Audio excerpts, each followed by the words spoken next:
अस्सलामुअलैकुम मेरी प्यारी प्यारी बहनों सहेलियों सखियों सब कैसे हैं। उम्मीद है कि सब ठीक ठाक होंगे। अल्लाह पाक आप सबको हंसदा वासदा नाश्ता पायदा रखे। आज काफ़ी दिनों बाद मैं लॉन्ग वीडियो डाल रही हूँ।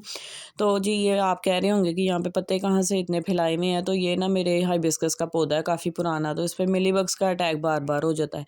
पहले भी मैंने इसकी कटिंग की थी, काफ़ी इसकी ब्रांचेस मैंने कट कर दी थी, लेकिन अब फिर से ये देखें काफ़ी इस पर ना हैवी अटैक हुआ था। इसकी जो बड़ी वाली ब्रांचेस हैं ना उन पे भी ये काफ़ी ज़्यादा लगे हुए थे। तो मैंने फिर इसकी ना हार्ड प्रूनिंग कर दी है। इस मौसम में वैसे भी हार्ड प्रूनिंग जो होती है ना पौधे के लिए अच्छी होती है, क्योंकि इस मौसम में जो गर्मियों वाले या सदाबहार पौधे होते हैं ना वो अक्सर आराम करते हैं। तो फिर जब ये इनकी हार्ड प्रूनिंग कर देते हैं ना तो फिर मार्च तक ये आराम करते हैं। फिर मार्च में इनकी ना नई ब्रांचेस बहुत अच्छी निकलती हैं। जहाँ से हमने कटिंग की होती है वहाँ से फिर दो दो ब्रांचेस और निकलती हैं।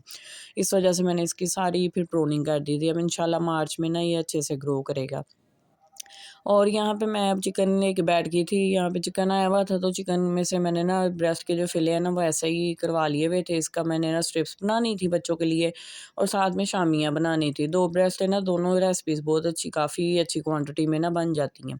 इस वजह से मैंने पहले स्ट्रिप्स काट ली थी। जो नीट हिस्सा था ना जहाँ से नीटली स्ट्रिप्स निकल रही थी वो मैंने सारी स्ट्रिप्स पहले अलग कर ली, और जो साइड के अलग से पीस थे ना टूटे भज्जे वो मैंने फिर अलहदा कर लिए थे शामियों के लिए।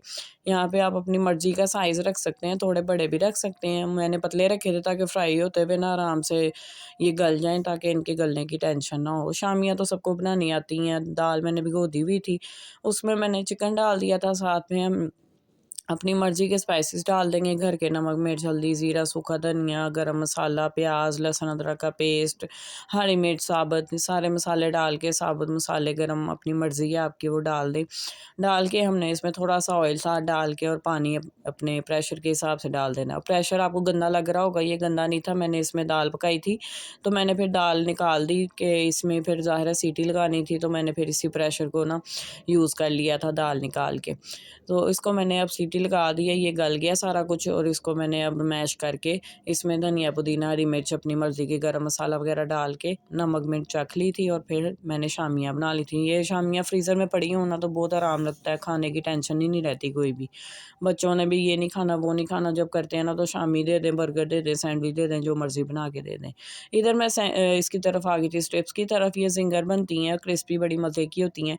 इसमें मैंने सोया सॉस डाल दिया था, चिली सॉस डाल दिया था, साथ में अपनी मर्ज़ी के आप मसाले डाल सकते हैं, लहसुन अदरक का पेस्ट, नमक, काली मिर्च, ज़ीरा, सूखा धनिया।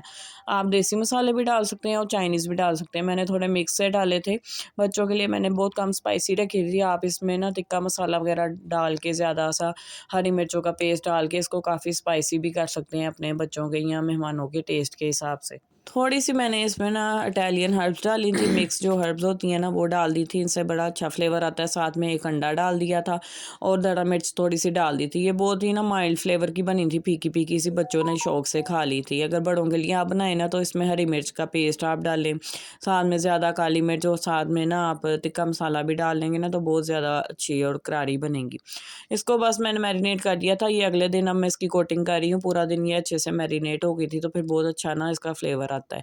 इसकी कोटिंग के लिए हमें मैदा चाहिए और साथ में बहुत ठंडा या बर्फ़ वाला पानी चाहिए। इसके लिए मैं फिर एक कोला ना बर्फ़ का तोड़ के डाल रही हूँ। इसमें ठंडा या पानी ही चाहिए होता है, कम ठंडा नहीं चाहिए होता, फिर ये कोटिंग ना इसकी अच्छी से होती है।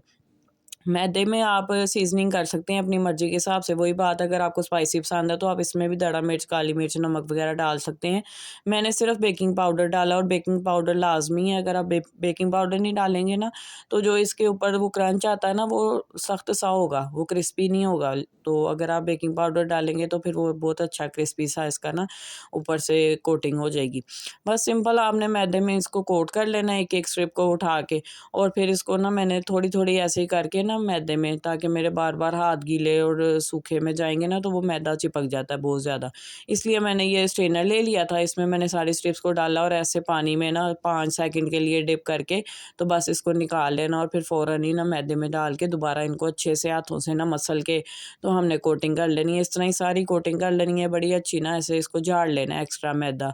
मैदा जब एक्स्ट्रा आप झाड़ेंगे ना नीचे को करके तो वो उसके जो ऊपर से क्रम्स बने होंगे ना वो नीचे की तरफ आ जाएँगे, और ये ज़िंगर वाली ना कोटिंग इसकी बड़ी अच्छी हो जाएगी।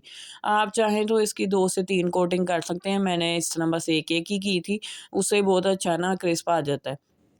तो मैंने कटिंग बोर्ड के ऊपर इसको रख के तो पूरी एक लेयर लगा ली थी, उसके ऊपर अब दोबारा मैंने शॉपर बिछा के दूसरी लेयर लगा रही थी ताकि चिपके ना। आप कम जगह में अगर ज़्यादा चीज़ें फ्रीज़ करना चाहते हैं ना, तो फिर आप इस तरह एक-एक लेयर ऊपर शॉपर की लगा के तो ऊपर-ऊपर जितनी मर्ज़ी आप चीज़ की लेयर लगा सकते हैं, वो फिर चिपकती भी नहीं है और कम जगह में ना बहुत सारी चीज़ें जो है ना वो फ्रीज़ हो जाती हैं। मैं शामियाँ भी इस तरह ही फ्रीज़ कर लेती हूँ और ये भी। इन स्ट्रिप्स का भी बहुत ही आराम लगता है, आप इसको बर्गर में बना लें, सैंडविच में बना लें, सैलड में डाल लें पीसेस करके, या पराठा रोल बना लें ज़िंगर, आपके पराठा रोल बन जाएँगे बहुत अच्छे से। बस इसको आपने अच्छे से कोट करके तो फ्रीज़ कर लेना। मैंने इनको पहले फ्रीज़ कर लिया था, जब ये अच्छे से हार्ड हो गई थी ना, फिर मैंने इनको एक शॉपर में निकाल के तो फिर अच्छे से बाँध के फ्रीज़र में रख लिया था, एयर टाइट हो गई थी। एयर टाइट कंटेनर से फ्रीज़र में काफ़ी जगह भर जाती है, इसलिए मैं शॉपर में ही डाल लेती हूँ शामियाँ भी और ये भी।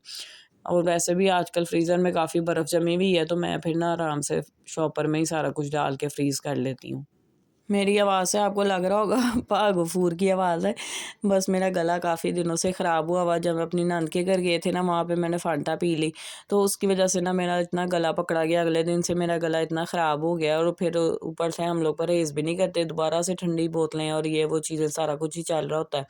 तो उसकी वज़ह से सही नहीं हो रहा। मैंने बस एक दिन जब बुखार चढ़ा उस दिन पॉन्स्टोन खाई है, उसके अलावा कोई भी दवाई वगैरह नहीं मैं ले रही। ये देखिए मैं आपको कोटिंग दिखा रही हूँ कितनी अच्छी कोटिंग हो गई है, बस इसको उठा के ऐसे फ्रीज़र में रख देना है और जब ये जम जाएगी तो सबको फिर अलग से ना शॉपर में डाल के रख लेंगे। ऐसी कोई चीज़ बने तो बच्चों का तो फ़ौरन ही मूड बन जाता है, वो तो वेट कर रहे होते हैं कि कब जल्दी-जल्दी मम्मा बनाएँगी तो हम खाएँगे। तो बच्चों ने फिर कहा कि हमने खानी है, मैंने फिर थोड़ी-सी उनके लिए ना फ्राई कर ली थी।